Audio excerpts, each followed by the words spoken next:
In this video, I am going to discuss what does it mean by a program, why we write program, and how it is possible to write a program. So we'll learn about these basic things.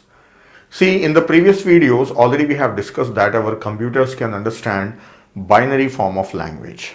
So there are some predefined set of instructions that a processor, a CPU can understand, and we have to use those instructions for performing a task. Now, what does it mean by task here? So let us understand why we need computers. What is the purpose of using computers? We use computers for performing computational tasks. So what is this computational task? All those tasks which are done using pen and paper, the computations.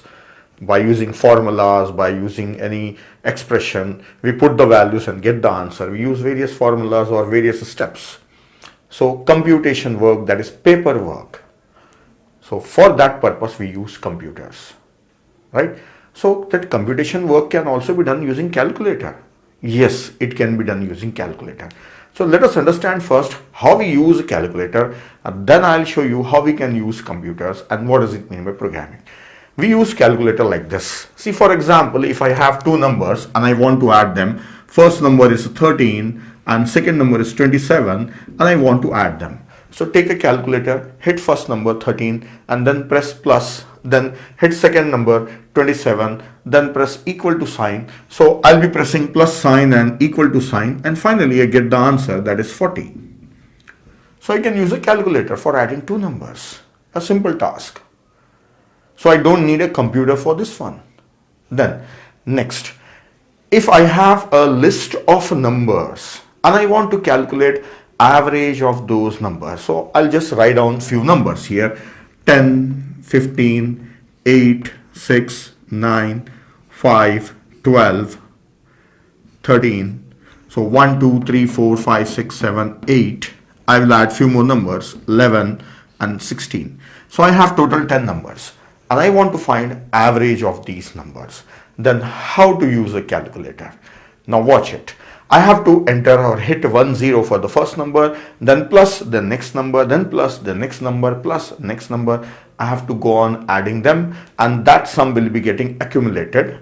So finally, I'll get the total of all these numbers. Like total is 105 for these numbers. Then I should also have the count of numbers. Total how many numbers I have? 10 numbers I have. Then that total I should divide it by 10. Then I get the result, that is 10.5. Here calculator doesn't know how to find the average. I should know how to find the average. So for finding an average, I should have the list of numbers and I should go on adding them, and then I should divide them by number of numbers, that is 10. Then I get a result, right? This is not a simple operation. This was a simple operation. This is having a procedure. Yes, there is a procedure for finding average. Now similarly, there is a procedure for finding the maximum number or the total number of numbers.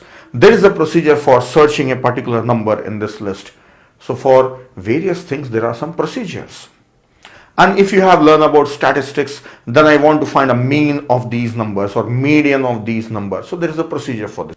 If you want to sort these numbers, then there is a procedure. So calculator doesn't know the procedure, means the steps involved for completing a particular task. Now, how we know it? Our teachers has taught us that procedure. So we know the procedure. Right? So same procedure, can we teach it to calculator itself, so that just we will tell we want average. It should ask what are the numbers. These are the numbers, and it should give us the result. Without asking us how to do it, we want our calculator to be trained on this one. So it means we want a programmable calculator. Yes, that's it. So the extension of calculator, I can say, or the next level to a calculator is nothing but computer. Computer is a programmable computational device. We can define a procedure by giving all the steps one by one to our computer system, and we call it as a program, and the program computer system or a CPU processor will execute those set of instructions and give us the result. So that's what is programming. That's it. This is what we use computers. And what is programming, I have told you. Now more about program, more detail and clear picture about a program I will give you. Now I have taken a list of numbers. So this is a list of numbers. Let us say the procedure is same. I want to find average. So what are these numbers? These numbers are nothing but data. This is data. Then for performing average, there is a procedure, right? So that procedure, the steps involved in that one. So those are nothing but instructions. So we can say these are instructions, right? So there are two things now, data and the instructions upon that data. So a program is nothing but collection of data and the set of operations or instructions on that data. So we have to focus on only two things in our programs. What is the data you have and what you want to do with that data. So what are the steps? What is the procedure? See, without data, there is no need of instructions, right? Instructions are useless.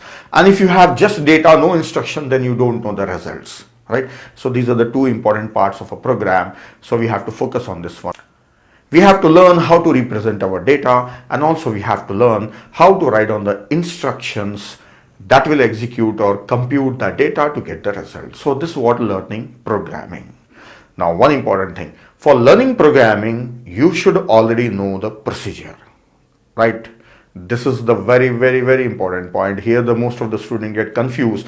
They think that learning programming will make them learn procedure. No, learning procedure is different and writing programs is different. So we are going to learn two things, how to write a program and how to write our procedure, right? How to convert our procedure into a program. So a program contains data and the set of instructions. Now let us come to the computer side. See, this is our machine, computer machine, right? So let us say this is CPU. Now this is myself. Now language of CPU is zeros and ones, binary. How to represent data in that one? Data in that one in the form of zeros and ones. How to represent instructions? That is also in the form of zeros and ones. Both data as well as instructions are in the form of zeros and ones, that is binary. Then what is my language? My language is English language. So instructions are in English and the data is also English. Like if you ask me to read these numbers, I will say 10, 15, 9, 6, 8. This is English. Numbers are also in English. If you know any other language, then these numbers are called with different words, are there, different names are there for them, and the figures are also different, right? So this is English. This is English. So my data is also English and the instructions are also English. And CPU's language is machine language is zeros and ones. This is binary. This is machine language and this is natural language, that is human beings language. Now we want our machine to learn our procedures. So we have to learn either machine language or we should develop our machine so that they understand natural language. Any one of this, right?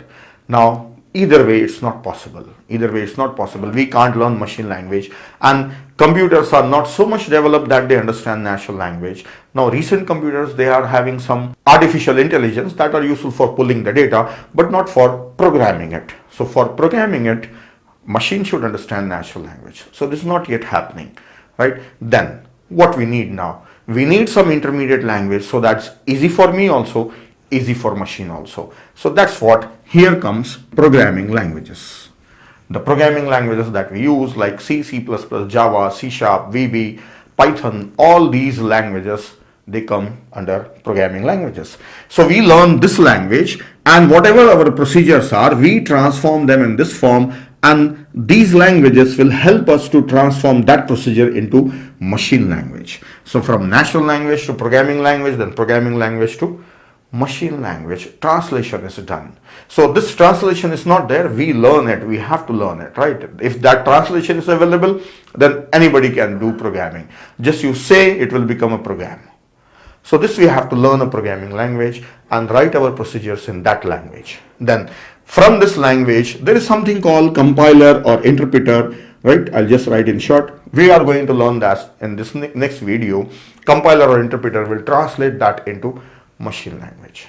So this is how programming languages are useful for writing programs. So we should learn some programming language. So that's all about what does it mean by program and why we need programming. Let us revise the things very quickly.